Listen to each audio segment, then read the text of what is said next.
Now, we are seeing a lot of Elon Musk-inspired derangement from lefties. Watch these damaged people scream shame at a dude in a Tesla.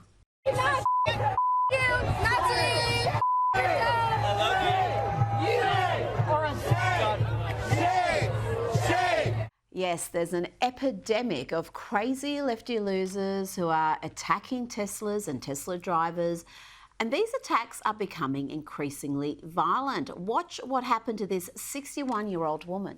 This is video from the victim's Tesla camera. It shows a green car pulling up to a Tesla on busy Route 66, then swerving in front to box the Tesla in. The driver then walks over to the 61-year-old woman in the Tesla and reportedly starts hitting her while she's sitting behind the wheel. At one point, the woman says she bit the man's hand. Moments later, the passenger of the green car appears to walk over and pull the attacker away. They finally get back in their car and drive off.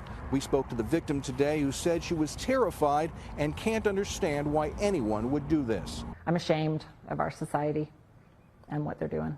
The victim, along with the other Tesla owner who received a threatening note and text, have both now signed up for a gun safety course at a gun range north of Flagstaff. They tell us they don't feel safe right now. Unbelievable. Attacking a 61-year-old woman. Hopefully that lefty loon is behind bars and soon. This next lefty has been arrested for allegedly driving into a pro-Trump protester with his car. We just learned that a 70-year-old man was arrested after Meridian police say he hit another man with his car during today's demonstrations at the Tesla dealership in Meridian. Police say 70-year-old Christopher Talbot of Meridian made an obscene gesture towards a counter-protester and then hit him with his car. Police say the victim had been driving a truck with pro-Trump flags and had just parked and gotten out of his car when Talbot hit him. Joining me now is Newsweek Senior Editor-at-Large and Article 3 Project Senior Counsel, Josh Hammer. Josh, someone is going to get killed soon if the left don't stop this lawlessness, this unhinged violence. Well, unfortunately, Rita, if there's one thing that we know about the left going back at least as far as Karl Marx, frankly, you could probably go back at least even further to the French Revolution in the late 18th century. They love violence. Violence is actually part and parcel of what they believe. I mean, if you look at what the modern left stands for, they stand for barbarism against civilization. They stand for tearing things down, not for building things up. And part of that old school Marxist class envy, I think, is really part of what is going on here. Elon Musk is literally the #1 richest man in the world. You cannot pick a more picture perfect target of left-wing classic Marxist ire and angst and frustration than Elon Musk there. This is a man who has built successful companies, not just Tesla, but SpaceX. He's of course now leading Twitter, aka X, into the free speech era and so forth as well there. So it's for all of those reasons, but more to the point, I mean, I as an American who has to live with these people, I have to actually walk down the sidewalk, go to the supermarket, go to the grocery store. I have to look at these people in the face there. I mean, it is these fraying of the civic bonds of citizenship that ultimately in the long term have the pernicious potential to unravel the entire nation if it continues. I'm not saying that the nation is going to disintegrate tomorrow from this, but you have to prosecute this behavior. I mean, you literally cannot let them get away with this there. It kind of reminds me actually of the post-October 7 stuff, the pro-Hamas protest. There was a Jewish man tragically killed by a pro-Palestinian protester, aka kind of a rioter out in Southern California in November. Very similar stuff here. Whatever the cause of the day is, Rita, you can bank on the modern left being violent, but the answer to violence is robust and unapologetic enforcement of the rule of law. Send these bums to jail. If they're not citizens, send them packing out of the country. Are these protests, Josh, partly organised and perhaps funded by Soros activist groups? We're hearing all sorts of reports about how it's almost like shift work for some of these people, where they put the banners down at midday on the dot, for example, and walk off, and others come precisely at the top of the hour. I don't know, it's all anecdotal, but do we know much about who's behind them, who's perhaps helping to fund it?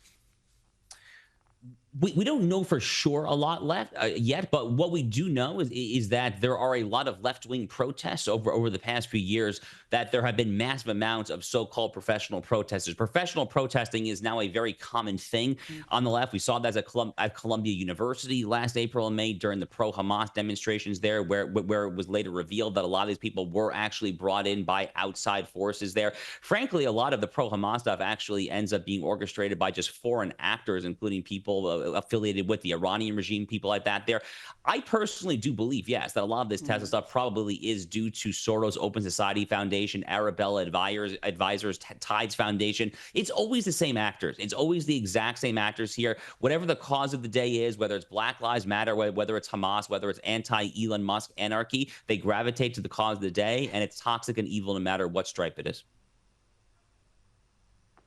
Now to the always charming Democrat Congresswoman Jasmine Crockett, and when she is not mocking disabled Americans in wheelchairs, she is engaging in some, what I see as virulently racist dialogue. Listen here as she claims a black Republican colleague is whitewashed because he married a white woman. Some of our skin folk who definitely are not our kinfolk, such as Byron Donalds, literally it's because you married a white woman and so you think that whitewashed you. I'm not really sure like what it is. You know, I feel like they give him his talking points and he's like, yes, massa, I got it. Charming stuff. Skinfolk are not kinfolk, Josh. Explain the rise of Jasmine Crockett among the Democrats, the way she talks about some of the Republicans who she serves with, the manner in which she conducts herself.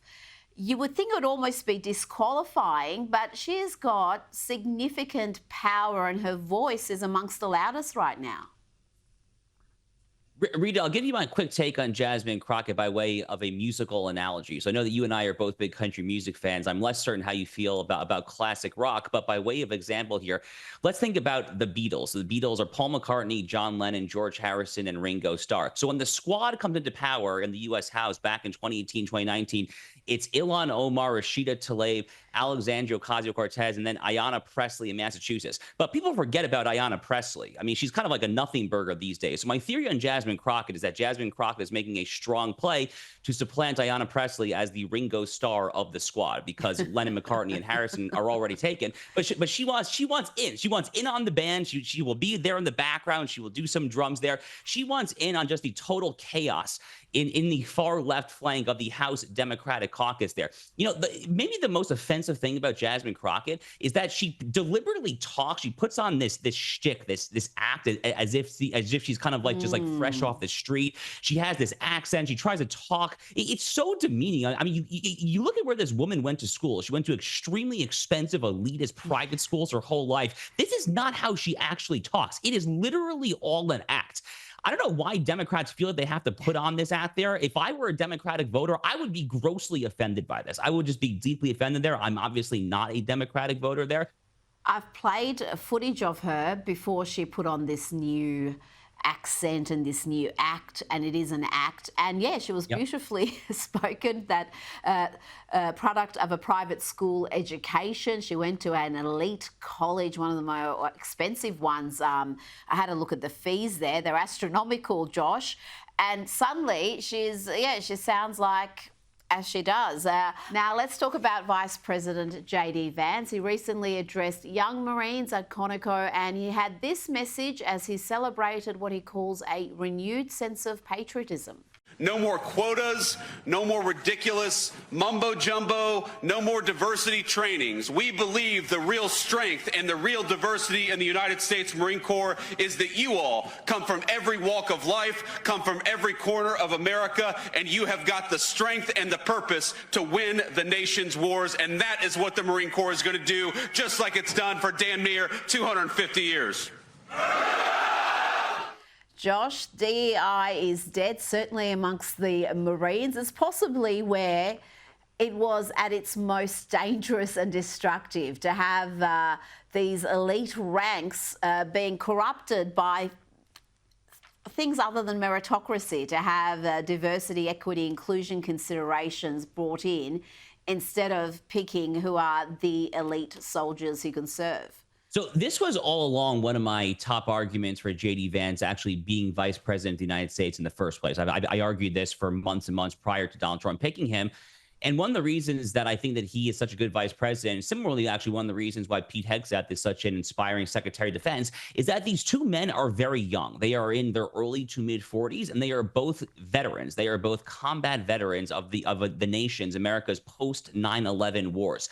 If you want to actually look at what is one of the number one, I would argue probably the number one biggest issue currently facing the United States military, which is plummeting recruitment. The Army, Navy, Air Force, Marines, they've all been missing their recruitment goals by double-digit percentages for multiple years in a row. You need people like the Secretary of Defense, and in this case, the Vice freaking President of the United States, guys who have actually fought in these wars there, to go inspire the young soldiers, sailors, and Marines, to actually go there and put out videos that are disseminated across national television. They're trying to inspire young Americans to actually go to your local recruitment office and serve the military again there. That is exactly what this country needs right now. But thankfully, Rita, at this point, DEI in the military is out. Crippling Obama, Biden-esque rules of engagement seem to be out the door there. America at this point is going to fight limited wars, but when we enter those wars, we are going to enter those wars to win. That is the way that it should be, and J.D. Vance, I think, embodies that to his core.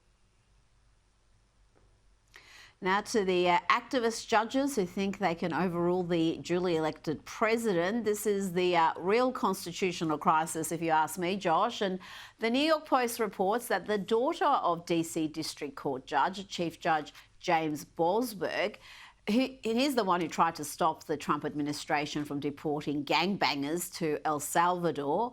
Well, the daughter is employed by a non-profit that received millions in government funding and opposes the Lake and Riley Act. His wife is also reportedly involved in a pro-abortion NGO, partly funded by USAID. Josh, how is the administration going to handle these activist judges going forward?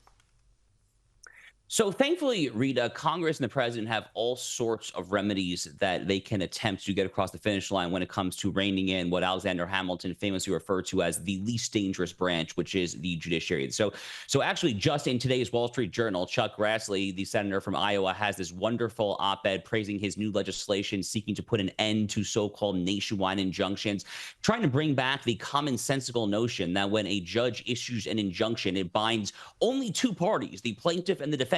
What a concept, this notion that a judicial ruling could actually just bind the people before the court there. So that's one very basic thing. Congress could also enact so-called jurisdiction stripping legislation. They could basically just take certain types of substantive jurisdiction, whether it's immigration law, abortion law, whatever they want to, literally just take it away from federal judges, then move it to state courts. That is something that I've been arguing since my law school days should actually be much more frequent. Another thing that I actually do want to see some more momentum here is the idea of judicial impeachment. It's not actually going to go anywhere in the Senate. I'm sober about that. But I do think that you have to start making an example of at least one or two of these judges, whether it's Judge Boasberg in Washington, D.C., Judge McConnell. He's the USAID judge up in the state of Rhode Island there. These guys have to be made an example of, because you have to send a message, a shot across the bow, that we're not going to tolerate this behavior there, that we're not going to allow one judge to shut down the entire executive branch. That is not the system the founders devised.